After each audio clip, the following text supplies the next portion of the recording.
In the UK, there has been much talk about the highly provocative report on race by the Commission on Race and Ethnic Disparities, the Sewell Report. Some have hailed it as sensible, data-driven and groundbreaking. Many have attacked it for being contrary to much of the received wisdom about institutional racism in the UK. This is one of the most divisive and difficult issues of our time. What's it all about? Well, let's have a look. The issue of race and racism is one that is fraught with the most powerful emotions. Understandably so. If you're concerned, therefore, as we all should be, to work out the truth of what's really happening and therefore, of course, what needs to be done about it, well, it can be difficult, to say the least. It can be hard to get accurate figures. A lot of the data isn't recorded in this area. And the data that is, its mere existence, can provoke ideological and emotional responses. A week or so before the publication of a report we're going to talk about, The Guardian published this article, a standard of its kind, saying that exclusion rates from schools are 5 times higher for Black Caribbean pupils in parts of England. Well, that sounds bad, right? And it might well be bad. The Guardian certainly thinks so. Exclusion rates for Black Caribbean students in English schools are up to 6 times higher than those of white peers in some local authorities, Guardian analysis has found, highlighting what experts have called an incredible injustice for school children from minority ethnic backgrounds. Freya Schultz was moved to pen a supporting piece titled "British Schools Are Institutionally Racist. That Must Change Fast." The thing is, there are red flags all over that article. For one thing, it says exclusions are higher in some local authorities. And as Tom Chivers points out on the Unheard website, there are 343 local authorities which have different ethnic breakdowns and will have all sorts of variation based on pure chance. He points out the obvious: cherry picking the worst areas, unless you have some underlying reason to think that they really do have a worse than average problem with racism, is bad practice. If you look at the full picture, the problem gets smaller. Although it doesn't go away, it is still significant. The second red flag is that it's very specific in the ethnic group that it's comparing to white children. You can guess that this is because they're choosing the most extreme example. But where do the others fall? Well, white British kids also fall above the national average for exclusions. Those below the national average include Chinese, Indian, Bangladeshi and other Asian, and Black African. So if this is the result of institutional racism, as The Guardian suggests, it's weirdly specific. I mean, Black African kids are fine, but Black Caribbean kids are discriminated against? Or, of course, something else might be going on, and it would be kind of useful to know what that is. Because it seems as though Black Caribbean kids and white British kids have some problems. And, you know, kids are kids, right? We don't value them differently because of their skin colour. It's kind of a point. Now, none of that means that systemic racism can't be a problem in the UK, or that individual racism couldn't be widespread. We should keep an open mind to what the data tells us, whichever preferences or perceptions you bring to the table. But it's fair to say that the topic is full of people who don't even try to do that, for whom the answer to every problem must be racism. So, into this environment came the report of the Commission on Racial and Ethnic Disparities, chaired by Dr. Tony Sewell, CBE. Sewell is an educator who was born in Brixton, who runs a charity running with ethnic minority students to boost their success in STEM careers. The report's recommendations fall along 4 themes: build trust, promote fairness, create agency, and achieve inclusivity. And it covers evidence drawn from education and training, employment, crime and policing, and health. In its introductory remarks, the Commission makes a number of important points. For instance, this: in the call for evidence, the Commission noted a tendency to conflate discrimination and disparities. Whilst they sometimes coexist, they often do not. The Commission believes this is symptomatic of a wider repeated use and misapplication of the term racism to account for every observed disparity. This matters because the more things are explained as a result of racial bias, the more it appears that society is set against ethnic minorities, which in turn can discourage ethnic minority individuals from pursuing their goals.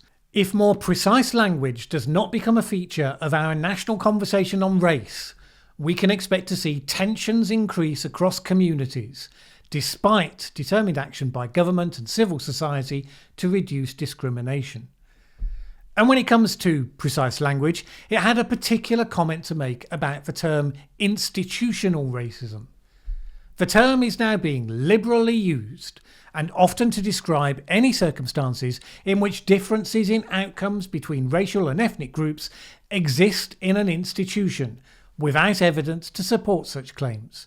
The Commission therefore feels that misapplying the term racism has diluted its credibility and thus undermined the seriousness of racism where it does exist in contemporary Britain. Where institutional racism is used too casually as an explanatory tool, it can also lead to insufficient consideration of other factors which are also known to drive such differences in outcomes. And this is very much the central point, very much in line with what I say often on this channel. If you want to make things better, you have to see things clearly. If you misdiagnose the problem, you're going to probably come up with the wrong solutions. The report argues that you should take a policy approach that seeks to fix problems for everyone based on need, not on ethnicity. It said that in the past, the analysis of racial disparities tended to follow an unhelpful formula, which was threefold. 1. A binary distinction between white people and everyone else, the BAME, B-A-M-E label, black and minority ethnic, whereas in fact there are significant disparities within those groups. 2. The assumption that all racial and ethnic disparities are negative to ethnic minorities, so you only ever see the negatives and never the positives. And 3. The idea that policies should be targeted on minority disadvantage. So, for instance, bringing in educational initiatives to support a particular ethnic group, rather than focusing on raising the quality of leadership and education within schools more broadly to the benefit of all. It suggests that all three of these are wrong. So, for example, on workplaces, if diversity and inclusion training is only focused on white discrimination, this risks alienating the very people whose behaviour may need to change. The Commission wants inclusive workplaces, but training which focuses narrowly on behaviour around race can run counter to that. Far better to focus on the biases, nepotism, in-group favouritism and motivated reasoning that people of all races are susceptible to. And that makes a lot of sense, because the evidence from businesses seems much more that companies tend to operate on the basis of affinity bias, not so much on racial discrimination. Affinity bias, how all people tend to have a psychological preference for people with whom they have a lot in common. So people tend to hire people like themselves. And it doesn't just mean designated by skin colour, although it can be when cultural differences between races are a strong factor. And of course, racism does also exist in companies. So the difficulty for companies is distinguishing the two, because they require very different approaches. But the report is very clear, and this has been well publicised, in suggesting that existing measures like unconscious bias training are neither helpful nor effective. On education, it shows the data for how different groups perform at different stages on the journey of a child through school. Chinese and Indian pupils performing most strongly throughout, white British in the centre of the pack on the slightly low side. With the exception of travellers and gypsies, children start broadly in line with each other, age 4 and 5, but the differences become more pronounced as they progress, with Chinese and Indians pulling ahead, Black Caribbeans falling behind. The report overall does convey a degree of optimism about where Britain is when it comes to minorities. For instance, it points to a study in 2019 by the European Union Agency for Fundamental Rights, showing the percentage of black respondents who experienced racial harassment in the past 5 years. The figure was 63% in Finland, 48% in both Germany and Italy, 41% in both Sweden and Denmark. In comparison, 21% of black British respondents reported such harassment, the second lowest result in the countries surveyed. The report gave that as good news about where we are, but then it also added this: yet despite the UK comparing well internationally, there is still a powerful current of unease and even anger that bubbled up in last summer's BLM protests. Minorities, even after several generations, often feel a detachment and unease relative to majorities and tend to remain sensitive to their group's relative status in the society. Notwithstanding what we've argued about the relative openness of British society, the Commission accepts the scholarly consensus that a psychological asymmetry unavoidably characterises majority-minority relations across different cultures, including in the UK. So really going out of its way not to jump to simplistic conclusions from the data. Now, as you perhaps have seen, the report has had a lot of kickback. Widespread revolt is not too dramatic a description, which is great. I'm interested here in the detail. The report as I read it seemed pretty balanced and nuanced. It quoted data and research and reports extensively, so I was interested to see what they said that was wrong, what could be challenged with different data. So I did a serious scout around.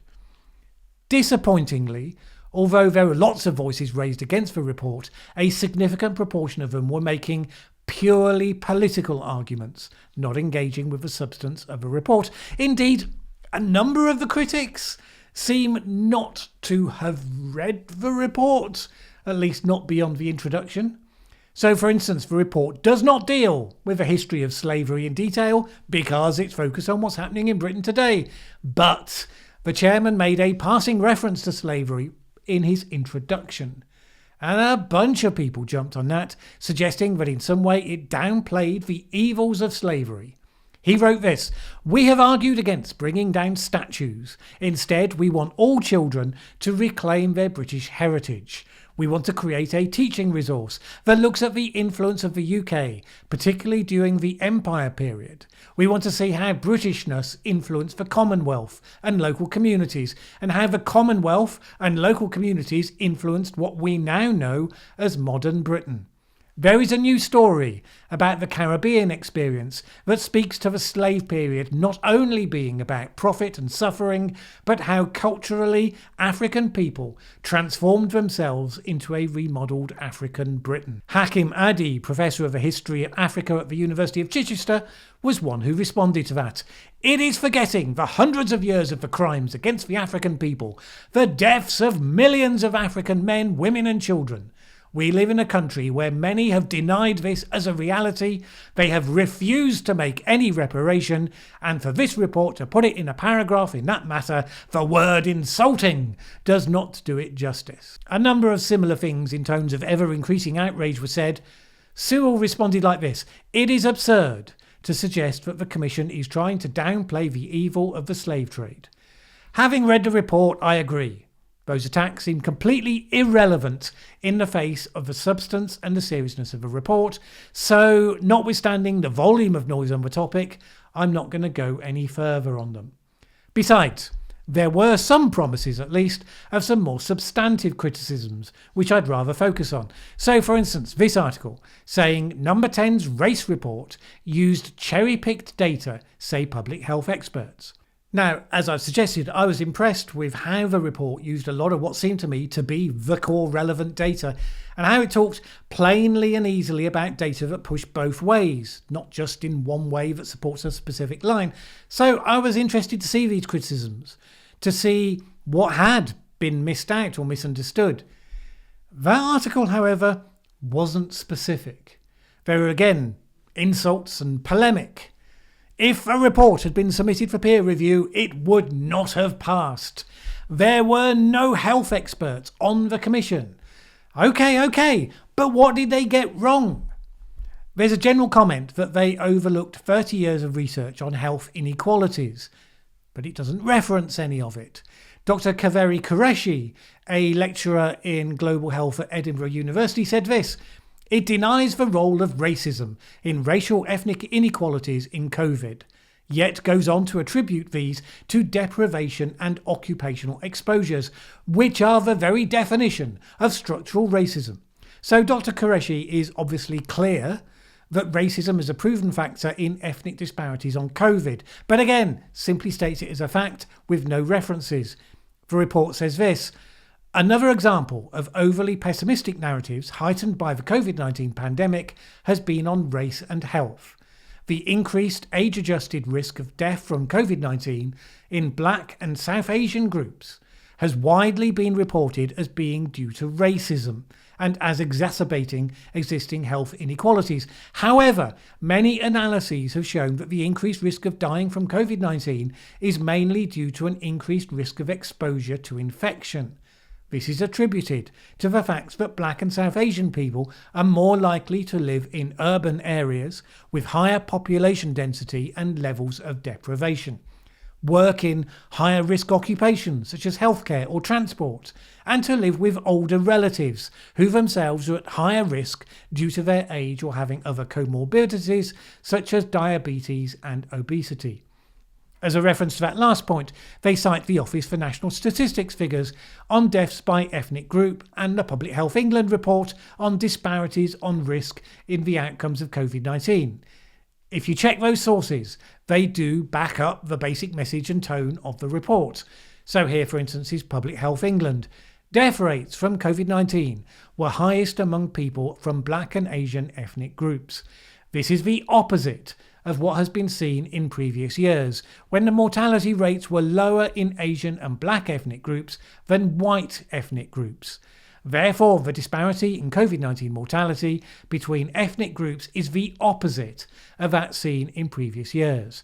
These analyses did not account for the effect of occupation, comorbidities, or obesity. These are important factors because they're associated with the risk of acquiring COVID-19, the risk of dying, or both. Other evidence has shown that when comorbidities are included, the difference in risk of death among hospitalised patients is greatly reduced. None of those make any reference to factors emanating from racism.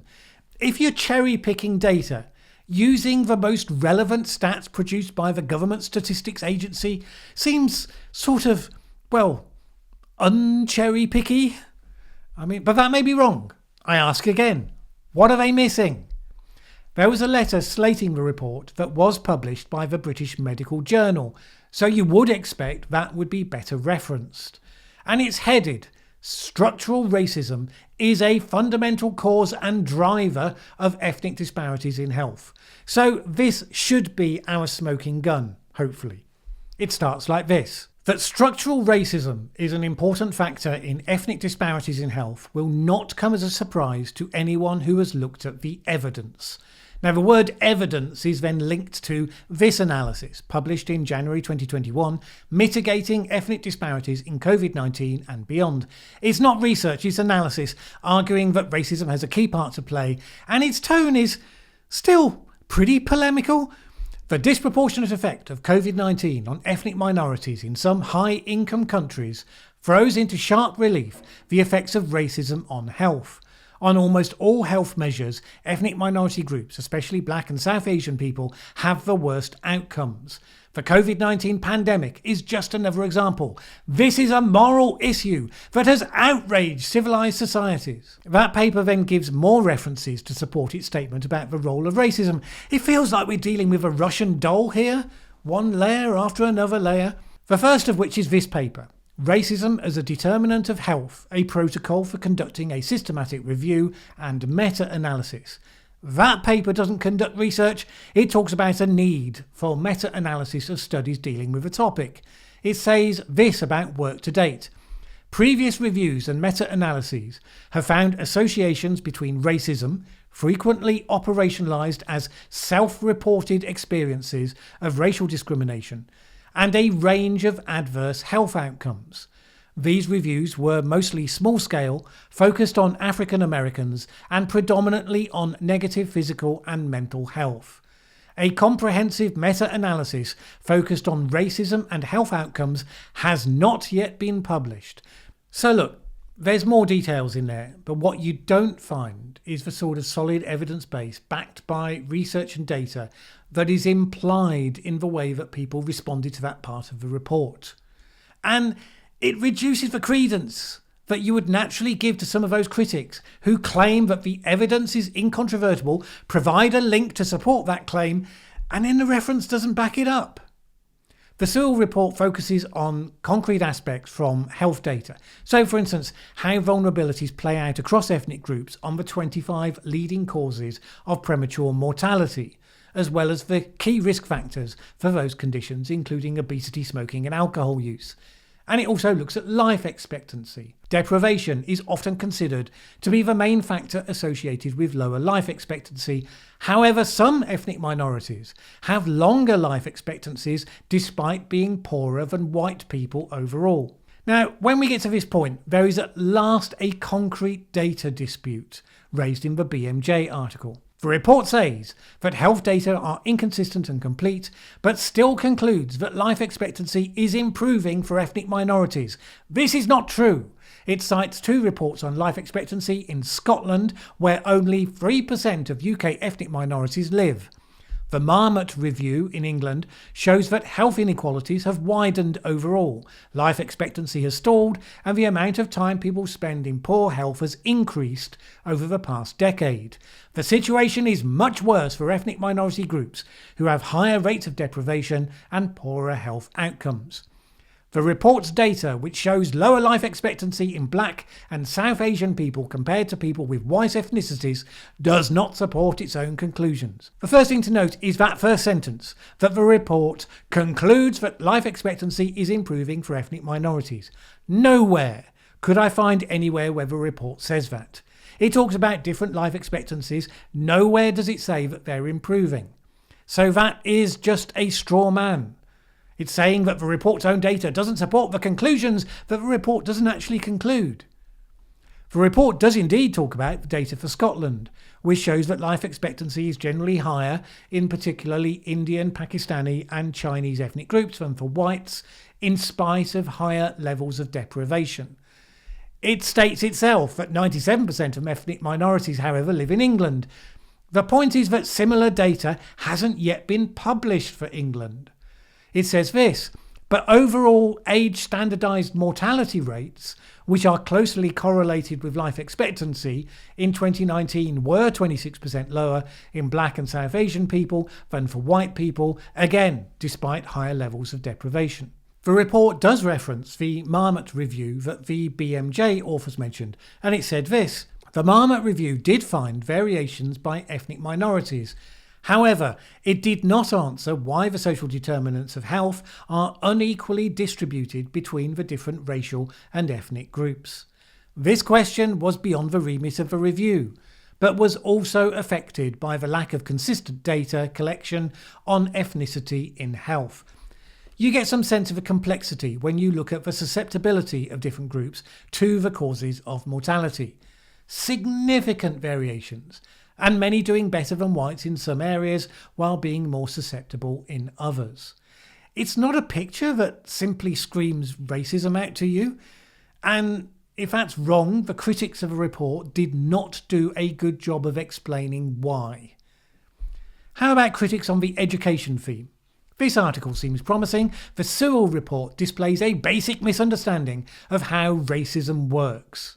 One of the Commission's key arguments is that people's educational outcomes are not adversely affected by their ethnic background, with children from almost every ethnic minority background outperforming white British children in compulsory education. Yet this doesn't tell the whole story. In fact, it ignores and trivialises the very real role that racism plays in shaping the life chances of Black and ethnic minority children in the UK. There is a mass of evidence showing how racism operates through policy and practice at national, local and classroom levels. Black Caribbean pupils are 5 times more likely to be excluded in some areas in England compared with other groups.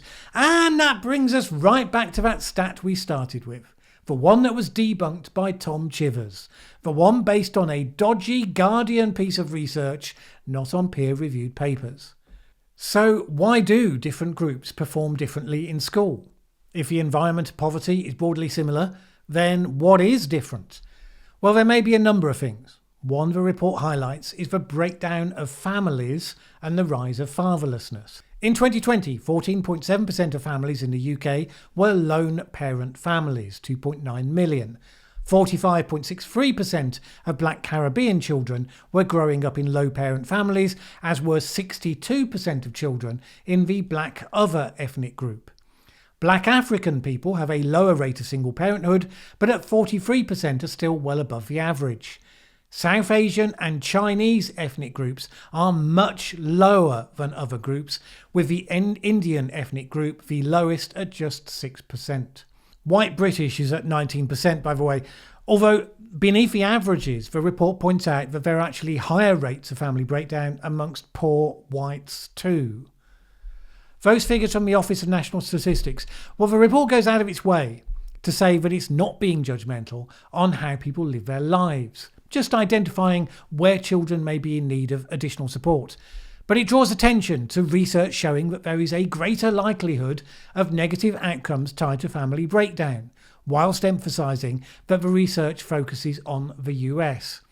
And it says this: we reject both the stigmatisation of single mothers and the turning of a blind eye to the impact of family breakdown on the life chances of children. It's a point that it repeats several times. But that didn't stop the critics from ignoring such comments and using the victim blaming attack. So Keenan Malik, in one of the more sober critiques in The Observer, nevertheless said this: the underlying theme of the Sewell Report is that the causes of disadvantages faced by minority groups lie primarily within those groups. This places it in a long-standing tradition of moralising social problems, from blaming poverty on the behaviour of the poor to condemning lifestyle choices for health inequalities. But the report doesn't moralise in the way that he suggests, arguing that communities should be encouraged to see themselves having agency over their own lives. Surely not the same thing as blame. And for me, this is the frustrating pattern. The critics talked a lot about how the data didn't support the report and there had been cherry picking, and maybe they're right, but they didn't engage with the actual arguments the report was making. They instead put up straw man versions that was then easy for them to attack. So, in conclusion, I found the report thoughtful, honest, very well referenced and compelling. It was clear that there's a lot we don't know, and it called for more research to find out. Its actual recommendations are the weakest part. They were mostly fairly anodyne and restrained, but the report and the debate that greeted it highlighted with painful clarity that the terms of reference for this discussion have veered away from a position of rationality to one of ideology. I think the report makes a strong case for correcting this. In so doing, it provoked the outrage of academics who seem on the face of it not to be wholly committed to academic discourse. And that's a worrying indicator of the bad place that we're in when we try to have sensible discussion on the subject, which surely, right now, we need.